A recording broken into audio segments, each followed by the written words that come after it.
उन्होंने 25 साल का रिकॉर्ड बताया। मनेगा 25 साल नहीं, महाबोधि महाविहार को तुमने 1500 ईस्वी में कब्जा लिया था। 1500 ईस्वी में कब्जा लिया था तुम्हारे महंत ने। और उस समय हमारा समाज जगा हुआ नहीं था, समाज का कोई इतिहास नहीं था, समाज के पास कोई शास्त्र विद्या नहीं थी, समाज के पास अपनी वो जानकारी नहीं थी जिसके बल पर वो ये पूछ सके कि महाबोधि विहार में तुम्हारा क्या काम है।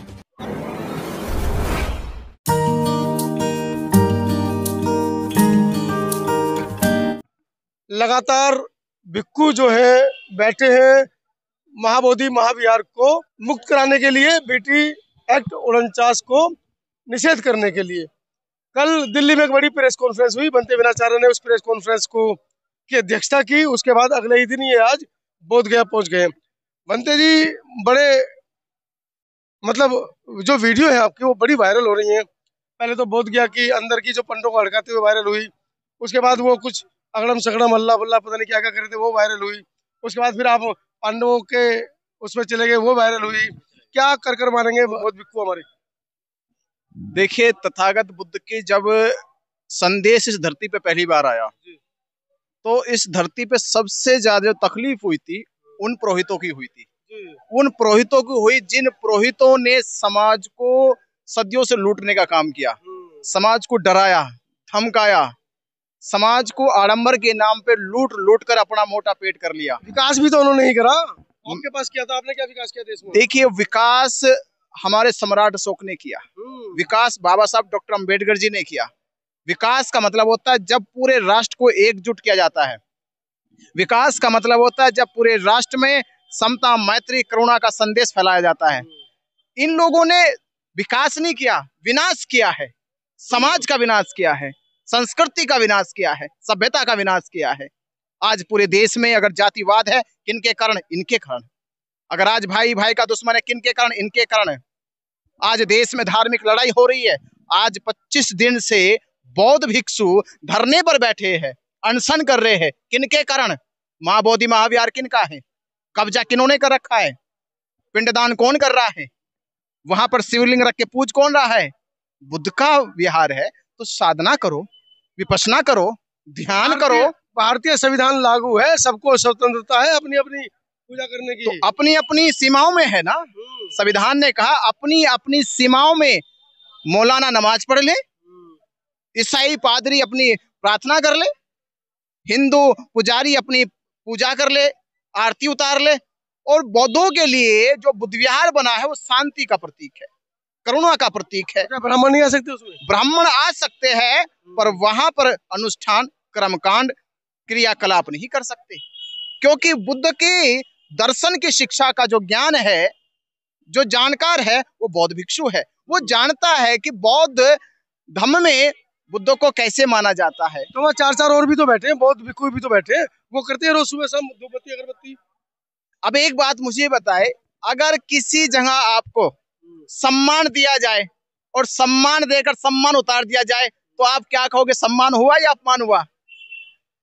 हुआ तो अपमान, हुआ तो आखिर अपमान ही। तो जहां महाबोधि महाविहार है तो उसको पहले दिखाया जाता है दुनिया को, देखो यहाँ पर बौद्ध भिक्षु आ रहे हैं, पर उसी की आड़ में अपमान भी हो रहा है। उसी जगह पर, उसी की आड़ में पूरे बुद्ध विहार को कैप्चर किया जा रहा है। और हम ये चीज 75 साल से देख रहे थे। मैं चला गया, मैंने किसी को धमकाया तो नहीं, मैंने प्यार से यही तो पूछा। ये महाबोधि महाविहार है, बुद्ध के दर्शन का केंद्र है। आप जो कर रहे हो ये हिंदुओं की मान्यता है। क्या आपको लगता है, आपसे पूछ रहा था मैं उन्हीं से, क्या आपको ये लगता है कि जो कर रहे हो ये सही है या गलत? वो चुप हो गया। लग तो रहा था कि हाँ गलत कर रहे हैं हम, मान नहीं रहे थे। उनको लग रहा, आपने देखा कि किस तरह से मेरी साथ बात करने से हिचक रहे थे, पीछे भाग रहे थे, क्योंकि मैं यही सवाल पूछ रहा था कि महाबोधि महाविहार है तो शिवलिंग का क्या स्थान है, क्या जरूरत है यहाँ पे? यहाँ पुरोहित जो पिंडदान कर रहे हैं, पिंडदान की जगह सुनिश्चित कर रखी है। तो उन्होंने तो कहा कि हम तो बाप दादाओं के जमाने से पिंडदान करते आ रहे हैं। 25 साल का उन्होंने, इसका मतलब उनके बाप दादा भी छली कपटी थे। उन्होंने 25 साल का रिकॉर्ड बताया। मनेगा 25 साल नहीं, महाबोधि महाविहार को तुमने 1500 ईस्वी में कब्जा लिया था। 1500 ईस्वी में कब्जा लिया था तुम्हारे महंत ने।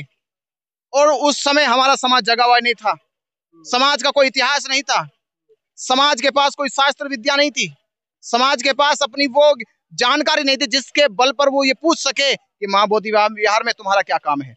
अब आखिर ऐसा क्या हुआ है जो आप लोग उन बेचारे गरीब निहीर ब्राह्मण जो कि आज तक सदियों से बताया गया, हर लेटर पे हर क्लास में बताया जाता है कि एक गरीब ब्राह्मण था, भीख मांगकर खाता था, अगर वो कर रहे अपना काम तो आपको क्या दिक्कत है भाई? देखिए, गरीब वो होता है जिसने समाज के लिए सब कुछ त्याग दिया हो। इन्होंने तो समाज से लूटा है, समाज के लिए त्यागा कुछ भी नहीं है, समाज से लूटा है। त्यागा तो बौद्ध भिक्षु ने है, त्यागा तो जैन मुनि ने है।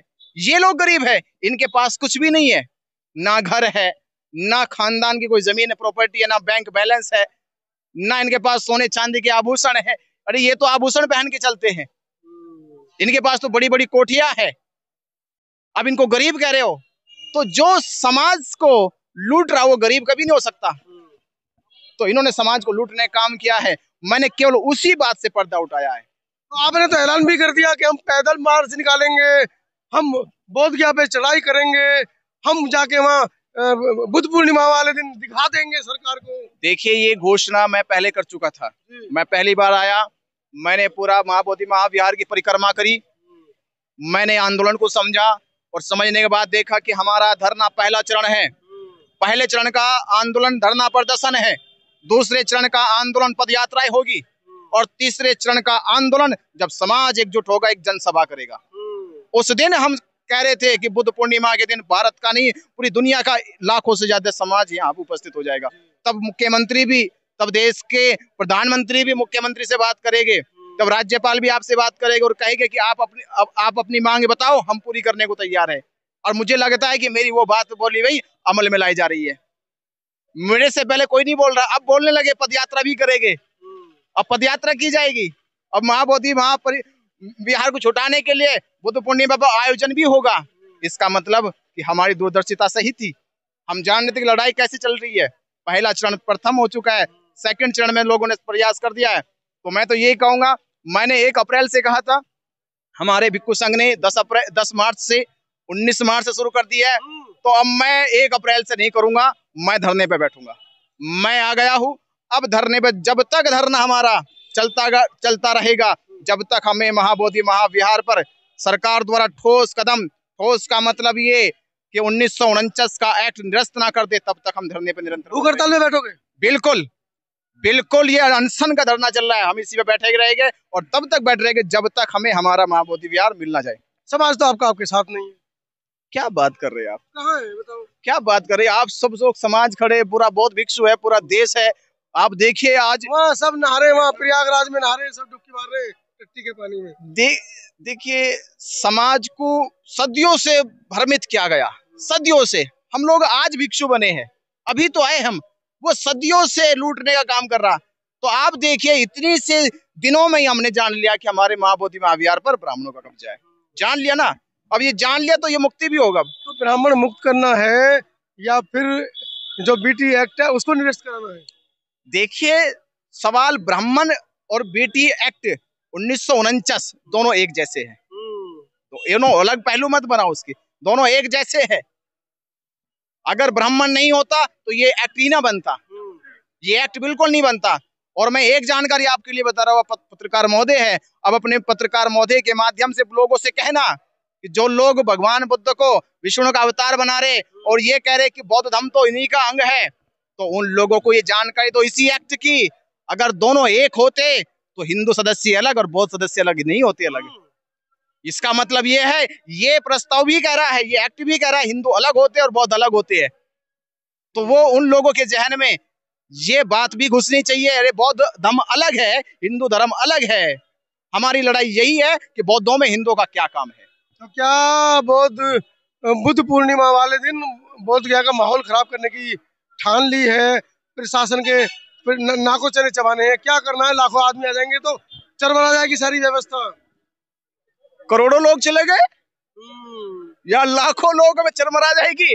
वह अभी सरकार का मैंने पेपर पढ़ा है, तो सरकार ने कहा कि 4 प्रकार से गिनती हुई है कुंभ में जाने वाले श्रद्धालुओं की और संख्या काउंट की गई 62 करोड़। तो वो श्रद्धालु थे, 62 करोड़, वो श्रद्धालु थे, आप आतंकी 62 हैं। करोड़ देश की आधी आबादी चली गई, आधी आबादी चली गई कुंभ में। तो आप लाखों से कह रहे हैं सरकार चिरमरा जाएगी? अरे वो श्रद्धालु थे, आप आतंकी हैं। अरे भाई, हम हक मांग रहे, इस देश में मांगने वाला इस आप आतंकी हो तभी एफआईआर दर्ज हुई है इनके ऊपर। मैं कह रहा हूँ, हक मांगने वाला, सच बोलने वाला, वो हमेशा आतंकी हो जाता है, क्योंकि उसकी जुबान खुलने लगी है, वो सच को सच कहने लगा है, झूठ से पर्दा उठने लगा है। जब बुद्ध ने पर्दा उठाया तो बुद्ध को भी बोला गया ये संसार को भ्रष्ट करके जाएगा। जब बाबा साहब अम्बेडकर ने पर्दा उठाया तो बाबा साहब के पुतले जलाए गए, समझ गए ना, बाबा साहब के पुतले जलाए गए। अगर बाबा साहब के बाद अगर हम लोग सच बोल रहा, पूरा पूरा भिक्खु संघ सच बोल रहा है, अगर उसको आतंकी कहा जाएगा, अगर उसको इस देश का गलत व्यक्ति कहा जाएगा, तो हमें उसकी कोई चिंता नहीं है। हमें बस चिंता इसी बात की है कि हम समाज की लड़ाई लड़ रहे हैं। जेल में डाल देंगे आपको। तो भाई जेल में डाल दोगे, कब तक डाल के रखोगे? हमें तो बुद्ध की शिक्षा याद है, जेल से वो डरेगा जिसने केवल अपने स्वार्थ के लिए जीना सीखा हो, वो लोग जेल से डरेंगे। बुद्ध ने शिक्षा दी है धम्म के कल्याण के लिए, धरती पे हो या धरती के बाहर हो, धम्म का प्रचार प्रसार करते रहो। चाहे समाज में तुम्हें नकारा जाए, चाहे समाज में तुम्हें मारा जाए, चाहे समाज में तुम्हें खदेड़ दिया जाए, तुम्हारा अपमान किया जाए, उस स्थिति में भी धम्म के प्रचार प्रसार से कभी पीछे मत भागना। क्या क्या कहना चाह रहे हैं? अगर बीटी एक्ट नहीं होता है, जैसा कि आपने कहा 3 चरण की बात की, पहला दूसरा चरण तो संभावित चल ही रहा है, वर्तमान में भी चल रहा है, तीसरा चरण बुद्ध पूर्णिमा, क्या ऐलान करते हैं? मेरा पूरे भारत और भारत के बाहर बौद्ध उपासकों से, पूरे बहुजन समाज से हमने टारगेट दिया था बुद्ध पूर्णिमा। बुद्ध पूर्णिमा मतलब जो पूरी दुनिया में मनाई जाती है 12 मई बुद्ध पूर्णिमा, जो महोत्सव पूरी दुनिया में बौद्धों के लिए सबसे पवित्र है, जिस दिन सिद्धार्थ गौतम बुद्ध बने। और ये तारीख बोध गया की तारीख है, ये तारीख बोध गया की तारीख है, यानी इतिहास लौट के आ रहा है। बुद्ध को उस समय ज्ञान प्राप्त हुआ, आज बुद्ध के उस ज्ञान को बचाना है, ज्ञान स्थल को बचाना है। अगर सिद्धार्थ अपना राजपाट छोड़ के यहाँ बैठ सकते हैं, तो उस दिन हम अपना घर बार छोड़ के यहाँ बैठ सकते हैं। 12 मई 2025 बुद्ध पूर्णिमा है और पूरे विश्व के लोग टकटकी लगाकर बैठे हैं।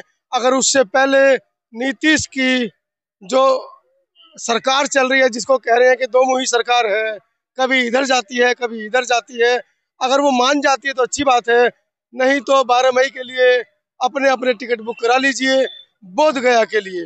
पूरी वीडियो के बारे में आपकी क्या राय है, कमेंट सेक्शन में जरूर लिखें। धन्यवाद।